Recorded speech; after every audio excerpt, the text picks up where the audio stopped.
So for the latest, let's cross now live to South Africa, where we're joined by journalist Paul TILSLEY. Thank you very much for your time, sir. So as said, the suspect claim he has nothing to do with it, but the prosecution is saying what's the motivation behind it?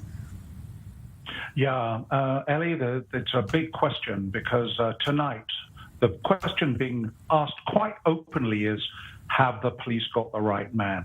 Zandile Mafe, he's the man who appeared in court in Cape Town today on 5 charges, including arson, as the sole suspect in the fire which has ravaged the country's parliament building. It's the equivalent of the Knesset. Right. He's said by prosecutors to have been found in possession of explosives, laptops, and documents. The country's president has an office there, and the building houses many politically sensitive digital and paper files.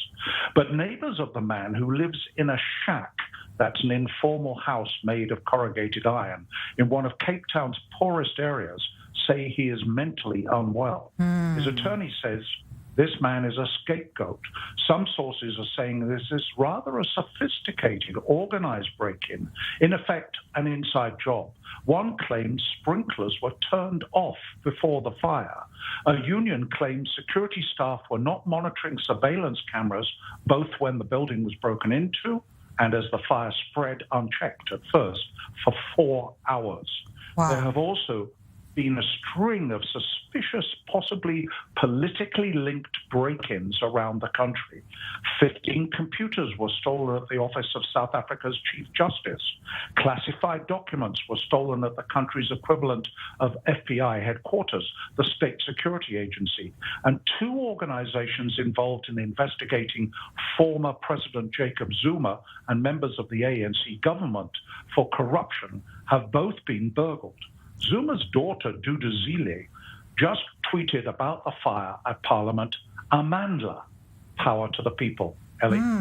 So we're ranging between an extremely politically motivated move to malfunction of sprinklers, which some officials admitted did not work properly already, to just a mentally ill patient. So many options here. And you were talking about the historic importance of this huge complex and those official files that were obtained there, but also many historic monuments. Do we have any assessment of the damage at this point in time? Well, so far, the same officials who are saying they're not to blame are saying that it's okay, the library with historic documents and most of the artwork has been saved. But if you look at the video of this place, the roof's off and most of the building is severely waterlogged at least, backing up the theory that the fire was deliberately started to destroy information in documents and computers. First reports say the fire was started in an important corner office. Now, it's only the senior members of government, such as government ministers and the president, who have corner offices, just like in a big office in New York. Now the building has lost almost its entire roof. The main parliamentary chamber has been totally destroyed, and government will have to sit in another venue for months, if not years, Ellie. Why? So it could also paralyze the political routine there. And I must ask, what's the level of freedom when we're talking about the investigation and investigators? What's the level of trust in law enforcement authorities in South Africa? Yeah, even on this case, Ellie, it's not great.